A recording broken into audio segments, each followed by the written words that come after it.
Hey everyone, welcome to another DVIC Masterclass. I'm Julien Redmond from Ignition, and once again I have with me Michael Olschimke. Did I say that right, Michael? Yes.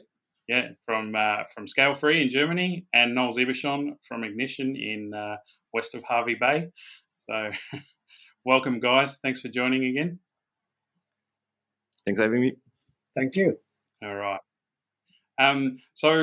As with last time, this is here to answer questions from the audience. So if you're watching either on YouTube or on the DVIC platform or through any other means, then please feel free to throw a question up to this esteemed panel, and we'll try and get to answer it. And if we don't get to answering it, we'll answer it in the next session. Which kicks us off for today. We have a handful of questions from last time, so we might just jump into it, guys. If you're ready to go, if your brains are warmed up. All right. First one is from Sakib, and the question is, what is the best way to capture the effectivity of a relationship in a many-to-many relationship? So, Michael, why don't you take that one to start with? Right. So, first of all, you find a lot of comments online how to do this with a load end date. So let's start with the anti-pattern, right?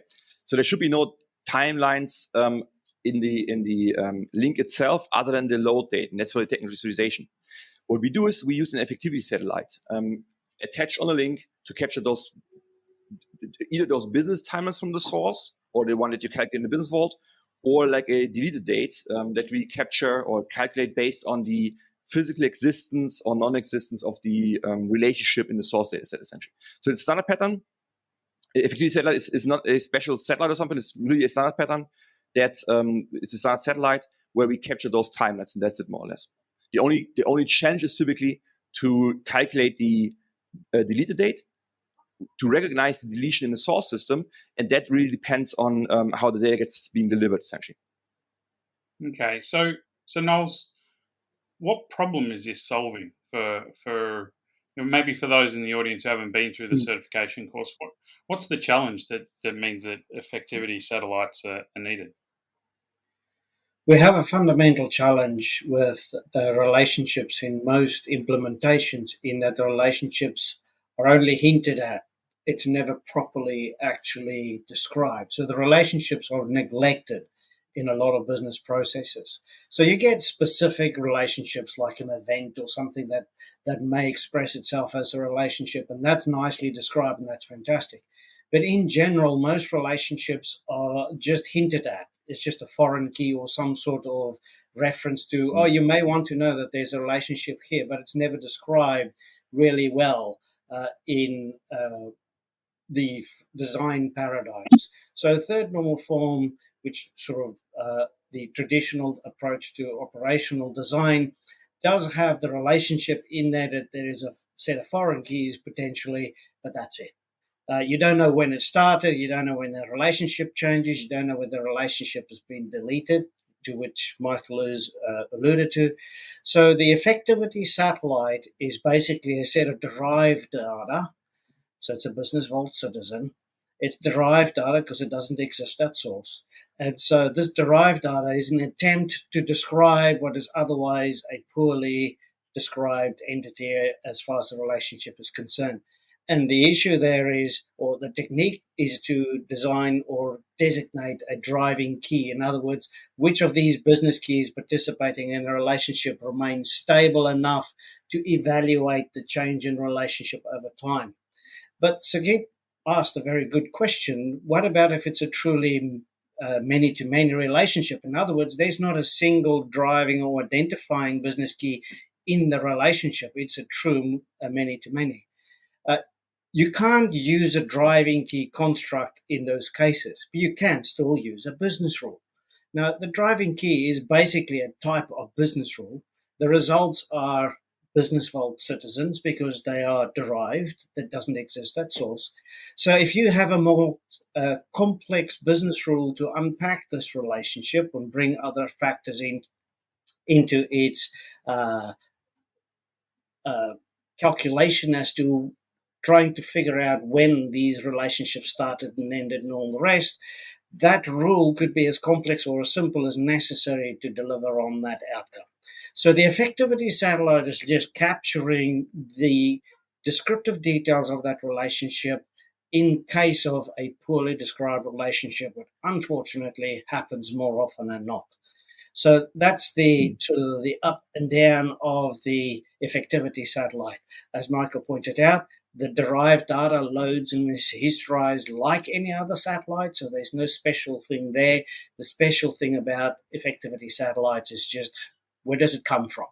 And it needs some sort of business rule, either a driving key of some sort or a more complex business rule. One comment on this one. So I know there's some articles out there where they discuss to apply or combine effectivity setters with driving key. But from my experience, to be honest, it's much easier. The thing is, when you introduce a driving key, you imply some business rule where you say, well, there's some precedence of some business key or something. But in Data Vault, all the links are end-to-end links, many-to-many links, right? So we don't have an M1 to M link or something, or 0 to, or some other cardinality essentially. So from that perspective, the only challenge when loading a effectivity settler is really to identify if a record has been deleted or not. And that might be a challenge depending on the source mechanism, but in many cases, to be honest, it's not. So think about this. When you have full loads in staging or in your data lake, for example, those relationships which don't exist anymore in the staging area must have been deleted. That's maybe a bit naive in some source systems, but for the general, for reliable sources, it works actually. And then we just calculate set the load date of the run where we identify the deletion essentially as the deleted date. That's it. So I don't see a driving key problem here or a driving key issue here. So to me, it's also a hate-love. People who went to my training know that. I hate the driving key, but I also love it when I need it. But here I don't need it. That's my experience essentially. So I wouldn't bring the driving key into the discussion typically. Yep. But you need a business rule, whether it's a driving key or a different rule, or whether it's a comparison for delete detection or not. You need some sort of rule to derive what's missing. And I think the effectivity satellite's a good construct to capture what was otherwise missing from the relationship descriptors. Yeah. Okay. Fully agree. Correct. Well, that's good. I mean, and it would seem to me that the way Data Vault goes about managing relationships is so much more advanced than the traditional methods that we used. And and this is probably getting deep down into how we manage those relationships as they get a little bit more complicated. But the fact that we actually, within the Data Vault, describe those relationships and then capture the information around how the relationship evolves and progresses is, to me, it's one of the fundamental bits that we have. So, okay, well, Saqib, thank you for that very interesting question. If you look at other design philosophies, they either do not address the relationships or they lose them completely. So if you look at, for instance, the dimensional models, fantastic for where it's used as a slice and dice ad hoc reporting structure, brilliant for that. But it does lose the grain or the essence of what those relationships are. So that metadata, that understanding does disappear. And so it's one of those things where you're 100% spot on that the relationships being an explicit or a specific entity is the secret sauce to flexibility. And then that leads to a broader range of integration opportunities, etc., as we need to achieve for what a warehouse needs to do, the two jobs, right? Integration by business key in facts and their time context. Yeah. And what I also think is the effectivity settler on a link will help us essentially to capture all the changes to those relationships over time, right? So we don't lose any knowledge about how the relationship was in the past. And it's also an important check essentially when we design a data vault. Can you go back to the previous state? So you change the state from one, let's say, employee to one corporate car. They change the corporate car, but then realize the corporate car is not good. You want to go back to your old car. And then can you go back to the previous state without losing the fact that you have been using the new corporate car, which was not good for a while. And that's the important piece here. Yeah, absolutely. Wow. Well, I mean, this is the masterclass. It's really nice to hear you guys dive into these things. And Sakiva, if you've got follow-ups, then you can certainly reach out to either Michael or Nols through email. All right, so we'll move on to question number 2. Dehendra has asked, raw and business Data Vault can have historic data, but data retrieval rules performance is a crucial part. Is there any idea to reduce the data read to archive real-time data analytics? Mm-hmm. To achieve real-time data analytics. So, Nols, do you want to Sure. pick that one? So, the beauty of having both the raw data and the derived data as physical artifacts really available means you are already optimized to use the fastest database operation out there, reads. Now, the question here is saying, so what if we want to do reads and do them more frequently or to the point where it's real-time analytics? And so the secret sauce there is, of course, if your derived data cannot arrive at a real-time stream basis, then your performance may obviously have to wait for the necessary dependencies for the derived data to be available. But let's assume that both raw and derived data is readily at hand. If you want to have direct, minimal, equijoin type performance, then introducing a point-in-time bridge table that, based on events or triggers, are appropriately made available or tuned or tweaked, then in the very next time you read or consume your virtual information mart based on top of your point-in-time and bridge table will give you that instant access and minimize the number of reads in the direct access and optimizing whichever retrieval mechanisms your platform may or may not support. And so from that perspective, again, we mentioned in our previous masterclass session that point-in-time bridge tables are an important part of the tuning for performance characteristics at the consumption layer, but that is essentially the way that you minimize the number of reads and sweeps across the data and so on. Now, your mileage may vary depending on the tech you have available. So I'm just putting that caveat out there because some tech just don't allow equijoin or direct access, and your mileage may vary. Michael, any thoughts to add there? No, fully agreed. The only thing I would give it a different perspective. Think about this. We want to distinguish here between two different aspects here. One is the data ingestion. I fully agree with Nols. I agree on both sides here with Nols. But the data ingestion is really about getting the data, the messages from the message queue into the raw data vault. And it really depends on your database technology. Can the system, the infrastructure absorb all these messages in a proper time? So it depends on your database, on your infrastructure, on how you scale it up and so on.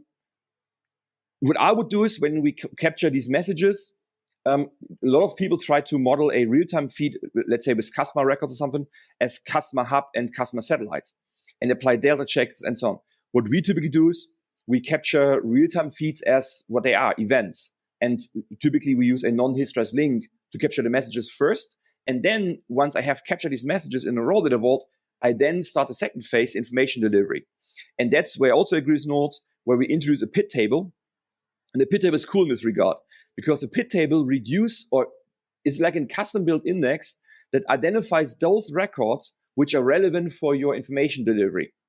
And that's really a subset of the records from your incoming data feed, while the bridge table aggregates the data essentially to the target granularity.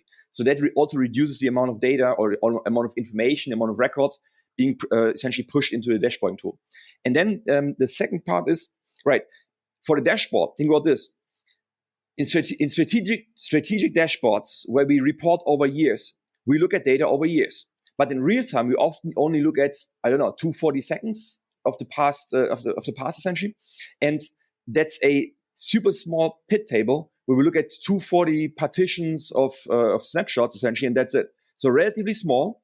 And now you could argue, well, the pit table, because we're loading, let's say we have 10 million customers in the hub, you would load 10 million records into the pit table partition every day, every second, or maybe 100 million customers. every second into the pit table partition. So the argument is, well, it's way too slow. On the relation database, I agree. But here's the thing. When we train the pit table concept, we show it on a relational database often. But nobody says that anything that we show on these trainings, on the bootcamp training, must be on a relational database. So what about the pit table, for example? Could be in memory database, for example, like Redis cache. I mean, you could do this in a Java array or a Python array or something. I wouldn't do it, right, because of scalability issues. But Redis cache, for example, scales like crazy, and that's essentially a NDP database, massively parallel cluster database. Has some transaction safety. It's good enough for us, and that's where we can also build a PRT table in memory. And then the cool thing is, while we deal with partitions on a relational database for performance reasons, to always insert full partitions and drop them, in memory, you can just rename the snapshot timestamp and then like shifting the last snapshot partition from the pit to the next second by just updating one field. And then what you do is when a new message comes in, typically you would recreate it or build the partitions afterwards. But here in memory, you just update the cell that's affected, the customer hash key essentially, where there was a change in the settler. You just update that reference to the delta. That's super fast. And that's how we built the pit tables and use that then to retrieve the right records from the relational database, from a data lake. What else? So is there still a place then for like a Lambda architecture or edge analytics, when you're trying to do real-time analytics, it seems like there's lots of architectures that support doing that on the edge, straight through for that need and maybe into the warehouse for a summarized view. Would you do that, or would you leverage the pit table in memory? Right. So what I would do is I would essentially have my enterprise data bus. That's the massive data store that collects all the data, batch data, but also real-time data. Which means I wouldn't separate the different data sets just because they're real-time or batch doesn't matter for me. So we just absorb this into one system. The one enterprise data bus might be a distributed system where you have, let's say, like the pit tables in memory and Redis cache, the rest of the data in the relation database, and so on. Right? Could mix and match with different technologies. Yep. So on high volume of data, you might even consider using a different database mechanism for capturing these real-time messages. But then use the pit tables to identify the records to be sent out. Excellent. I mean, what an interesting area. Obviously, there's lots of organizations that are dealing with real time, and then there's lots of near real time as well, which is probably dealt with slightly differently to true real time as well. Where it might be operating in an automated production line or something like that. So very interesting. Thanks to Hendra for that question. We'll move on unless you had any other comments, Nols. We'll jump on to Ralph's question. Just put my architect hat back on. Okay. You need to use your architectures for whatever is the appropriate use. So if you have operational needs that are truly operational, extremely focused on a particular element, for the high availability, the cost, the everything else associated to it, it may in fact be more prudent to actually have an operational feature in your ESB, your enterprise service bus, or something similar that actually gives you that capability, and let the long history, the analytics, the large corporate memory be in the vault. It still goes to goes to the vault. It still is in memory. You still have those things, but there's practicalities and also budgetary constraints to real-time processing. It's expensive. And so bear that in mind. Can the vault do it? Absolutely. Has it been done? Absolutely. Question is it the best spend of your money as to which type of delivery architecture you are pursuing here? So just a little bit of we do appreciate and we do like Data Vault, but it doesn't mean the rest of the architecture principles are negated. So we need to make sure that our delivery is appropriate, or our architectural choices are appropriate to the use case. It has to have value to the business. Yeah. Can we talk about ADI patterns here, or I've seen some crazy approaches where essentially either I mean, usually you have to have real-time data feeds coming in, right? So we can't get real-time data out of batches, essentially, right? So there must be some real-time feeds coming to the data warehouse so we can have a real-time dashboard, essentially. We can only report as fast as the data arrives. That's it. That's the idea. And with some cases where I remember one project where the firm that was implementing the Data Vault essentially was implementing a very sophisticated actual real-time system, but there was no need from a user base, from a user standpoint, to have that actually. So that was a complete overkill essentially for the requirements. Nobody needed the data, the reports in real time, but they built this essentially. So yeah. that's really overkill. Yeah, fully agree. Yeah, absolutely. I mean, you don't want to be notified the very second someone changes their address. It's unlikely to be super important at that level. So yeah, well, unless you have a hailstorm coming in, right? Yep. But you can hear the rain. It's hitting. So anyway, if I disappear, it's because the power's gone out. But we do have quite a storm hitting. All right, we're going to move on because that was a good deep dive, but we've got more to go. So Ralph asked a question. And so, Nols, I'll ask this to you to start with. Do you see a relationship between data lakehouse using open table format like Delta and Data Vault? And if so, what's the relationship? That's a very good question. I'm going to ask or relay a similar question that comes through quite often. Will Data Vault work, or will Data Vault work on technology X or Y or platform X or Y, or whatever the case may be? And I always come back and say, as long as the platform or technology supports the analytical workload, not Data Vault, but the analytical workload. Can you join? Can you find? Can you integrate? Can you make it appropriately available? Do you have ways or mechanisms to facilitate the functions, the leads, the lags, the table-based functions, your recursive, your hierarchy management, recursive CTs? So the question really then comes up, does your technology support all of those features and functions? And if they do, happy days, you have a solution. To a bit more specifically on the Lakehouse and the Delta Lake and all those type of components, do they deliver on some of the features that we need for the Vault? Absolutely, they do. Do they necessarily behave in all the same ways that we traditionally have done for a Data Vault? Sometimes, sometimes not. You will have to check on your technology as such. So, Michael and his team has done some fantastic work on some really interesting and challenging platforms in the past. It requires a deep knowledge of those platforms, but can it work? Sure, it can. But here's the thing.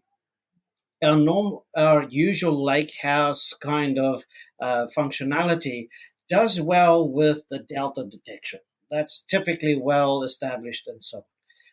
Does it do very well with the integration? And unfortunately, unless there's a conscious design decision to drive out the integration around business keys and relationships, that doesn't necessarily happen. So that's the critical bit where Data Vault remains relevant irrespective of the technologies that are coming in play. Does some of them make it a lot simpler and easier to do? Absolutely. And so leverage those, please do. But do not forget, we are dealing with information, and information don't care what technology you run.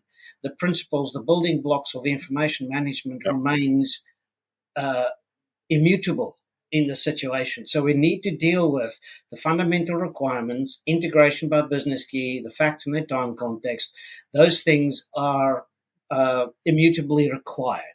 So can we use a lakehouse? Can we use the other import or popular terms out there, the medallion architecture, etc.? Absolutely. Those type of architectures have been supported by Data Vault since day dot.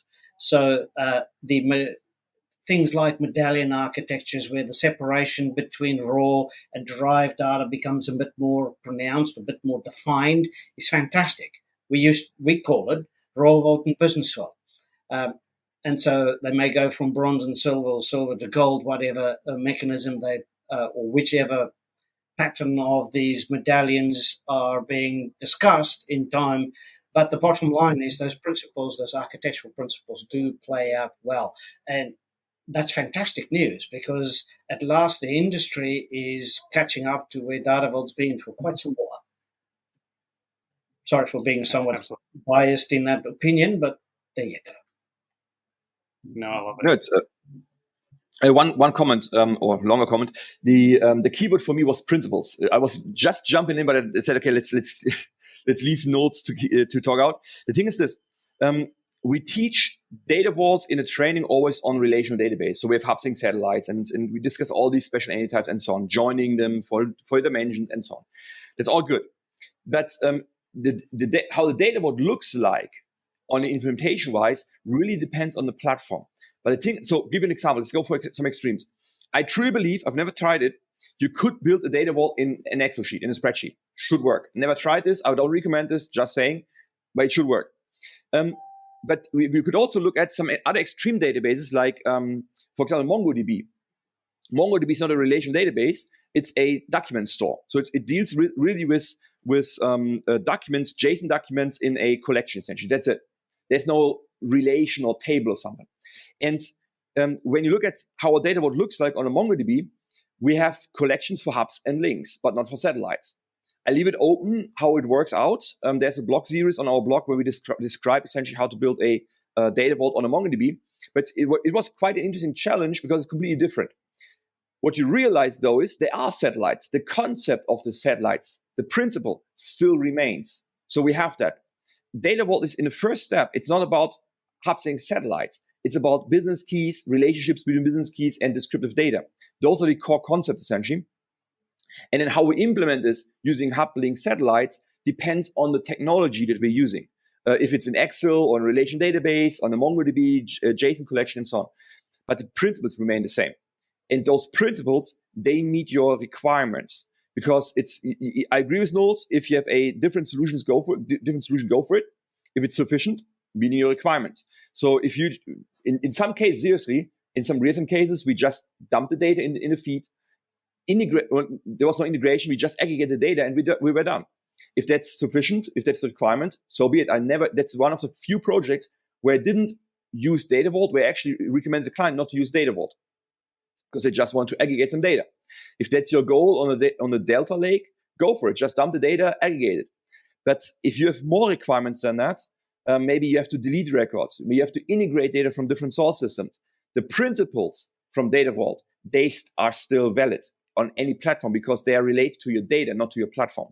And so the only thing is the Data Vault on a data lake, Cloudera, Databricks, whatever, would be a bit or looks different to a relational database. For example, the joining performance is typically lower, not because it's a data lake, but because we often use column-based storage, which is also true for Redshift, for other databases. In this case, you want to avoid joins on high volume because they will not perform. And that's why we essentially rely on bridge tables where we denormalize data, rely on avoiding satellite splits if we can. If there's no requirement for it, we avoid them, right? And so on. That's the basic idea. But the principle is the same. That's the keyword here. So I think obviously the principles of Data Vault have always applied to multiple technologies. Yep. I have a feeling this question's come about because obviously I watch what other vendors are saying and what other consultancies are saying, and there's certainly a big shift towards Lakehouse as a I guess a newer way to apply what used to be the combination of a data lake and a data warehouse together. So now it's kind of all in one platform. And we've certainly heard people represent that this medallion architecture is an alternative way to organize your information, an alternative to Data Vault or what have you. And I think what we're saying here is it's not. It's an architecture. Obviously, Data Vault has 3 layers anyway, so the architecture and the model and the methodology components. The Data Vault will fit into that medallion architecture perfectly, and it'll actually work. Mm-hmm. And in fact, Data Vault's always been a 3-layered architecture, and And so the fact that medallion architecture is a 3-layered architecture that defines, raw, curated, and the delivery data aligns perfectly. So, I'd certainly say that you not only can you do it, but it's actually going to work well. Is I think the message. So, I think we've wrapped up that question. Any other thoughts, Nols or Michael? I just posted a article we wrote on the Microsoft Tech community on Databricks, where we also have a diagram how the medallion architecture fits essentially on, or Data Vault fits into the medallion architecture of Databricks. I've seen that one. Yeah, it's a great article. Yeah. Yep. Cool. Thanks. We'll make sure that's in the feed in DVIC. So really good point, Michael. If you're watching this right now and you're not a member of the Data Vault Innovators community, it's free to join. Jump on, sign up, and you can access not only these sorts of sessions, but lots of additional content, case studies where you can hear from actual people using Data Vault, and then, as Michael said, lots of articles and knowledge, knowledge base, and even reach out to these guys and ask a question through that. So, all right, we're going to move to the last question we have for today, because I think we've probably got about 10 minutes to go. So Lorenz has asked a question. It'd be really interesting to learn about effective approaches for managing deletions, including operational deletions related to GDPR, both in Raw Vault, but particularly in Business Vault and Information Marts as well. So, Michael, being that you are our resident European here and probably the most exposed to GDPR, we're going to start with you. Okay, cool. So first of all, I would distinguish between operational and GDPR-related deletions. So operational deletions, let's say you're using Data Vault for a more operational system, I would try, if there's no legal requirement or organizational requirement to delete data, I would just avoid that. I would just historize the data as it comes, essentially historize it in the Data Vault, that's it, in the raw Data Vault, and that's it. If there's an organizational requirement or a legal requirement that you have to delete data, for example, when a consumer exercise the right to be forgotten, and you can complain to or you can essentially talk to the you can exercise the right to be forgotten, and in this case you have to delete data because there's a legal requirement. The thing is that in this case the key principle here is separation. You have to separate the personal data from the non-personal data. Or let's say in more broad terms, there might be more classes than 2 classes. The easy game is if you have 2 classes, non-personal data, personal data, but you could have as many classes you want. You have to separate data by each class essentially. So that's number one. And to be honest, we typically simplify it a bit in saying by privacy class, but to be honest, it's actually by data retention period. So if you have, let's say, one set of personal attributes, but some attributes you can keep longer than the other ones, you have to separate by data retention periods. That defines your class essentially. And then we separate the data column by column, essentially using a satellite split, at least in a relational database. And then the trick is essentially to delete the data when essentially consumer request comes in. We delete the deltas for this particular customer from the personal satellite. For the Business Vault and for the Information Mart, it's easy as long as you virtualize. Because the only thing what you have to do is afterwards, you have to drop after the deletion of those deltas, you have to delete drop the partition from the PID table and rebuild it. It will activate the ghost record and anonymize your customer dimension member, essentially. That's it. Problem solved. If you materialize data, one requirement for the Business Vault is that you can always truncate the table and rerun the business rules.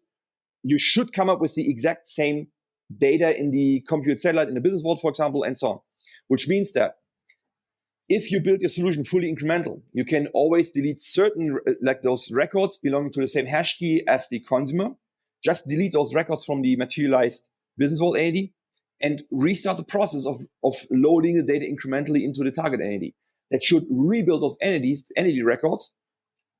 And essentially, because you can't find a description, let's say you're using some personal attribute for your business rule, so be it. If you're using a PID table in this regard, the PID table would activate the ghost record from a satellite, and you're working with defaults in your business rule because that's the only thing you have. You don't know where the customer came from, or let's say what the last name was of the customer, because it's forgotten. So you have to work with defaults. That's what it is. So that's the basic principles. Separation is the key. Yeah, absolutely. And that sounds like the last part of the question was some insights into automating that process would be greatly appreciated. I think you've probably covered on that. Nols, did you have anything to add? One of the elements for that automation is you need a register that says, please forgive me. I mean, it's the first fundamental. You need to know which business key or which person or which person is asked to be forgotten. Yep.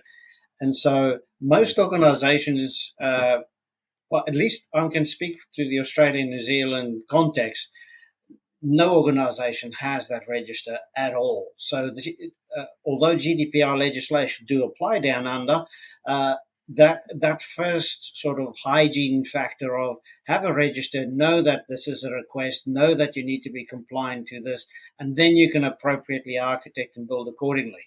So there's a fair bit that goes into that process, not just from a warehouse or a information management perspective, but it has cascading effects in your operational systems and so on as well. So the interesting challenge is that your data warehouse, your data vault, is your corporate memory, and now you need to institute selective amnesia, and this is only if there is no outstanding court cases or investigations, and so all of these things need to be washed against quite a few other checks and balances before we can just go, okay, fine. Now, Michael has very nicely identified the first rule of success for GDPR is and isolate the things that are the truly sensitive elements, and that becomes a very small problem to deal with. The rest of it's still relevant. We never get rid of any of the references to a particular business key in the relationships they participated. You may make those relationships inactive, so your effectivity satellites will come back into play, and so your sophistication around the rules around what is considered to be deleted or not then comes into play. And so we've got quite a bit of additional cascade of some of these effects. The best thing is let your source systems actually give you or guide you into what these things should be, what is the behaviors around them. And if you do get a delete, is this in fact a GDPR delete, or is this in fact an operational delete, where it's legitimately just deleted, it was wrong kind of activity. So it does add a little bit of complexity in the event types, and our traditional approaches or our traditional tools for CDC, change data capture, doesn't necessarily give you that insight at this stage. You may simply get a delete, and you'll have to wash that against your register. So there's some practicalities to bear in mind. It's great to try to wrap your mind around how the GDPR behaviors need to be in the vault, but don't forget about the hygiene, the back-end components that needs to be in place to make this actually feasible. 2 cents worth. Yep. Wow, it's such a big topic too. I mean, I know, Michael, it's probably a bit different for you guys in Europe, but down here we're doing lots of PII assessments, so the personally identifiable data assessments, to help people understand where that PII data actually is right now, because we've got lots of people who don't really know where they're storing all of that information. And so, as you say, getting a good view of it to start with. I suspect you're probably a fair bit further on, being that GDPR is applied in Europe. Yeah, we've got some good experience here. Yeah. So I mean, obviously, part of the value of this community is actually like leveraging the things that are happening in different regions. You know, GDPR applies to a lot of companies down here because they also operate in Europe or have customers in Europe and those sorts of things. So we're definitely got lots of organizations that are aware of it, but I think we're not as mature in that front. So look, that was only 4 questions, and we've been going for 40 minutes. So we're going to wrap up here. But I was thinking just quietly that we could probably create a drinking game around this session, because anytime we had a rooster crow or someone got distracted or there was thunder going, maybe, so maybe we have the Data Vault Masterclass drinking game. Just an idea. Don't ask a German for a drinking game, though. Yeah. Big kinds of beer. Yeah, water, right? We drink water here. Water. Okay, all right then. Well, guys, thank you very much for joining. For everyone watching, if we obviously didn't get to your questions because we only got through the backlog of questions, but if you've dropped a question into the feed, then we will get to it next time. If you have any other questions, you can put them into the community, and we will pick them up and answer them as well. So we'll be doing this every month. As I said, please get onto the community and set up a profile and register and start interacting. And guys, thanks for joining this time. Thank you. Thanks for having me.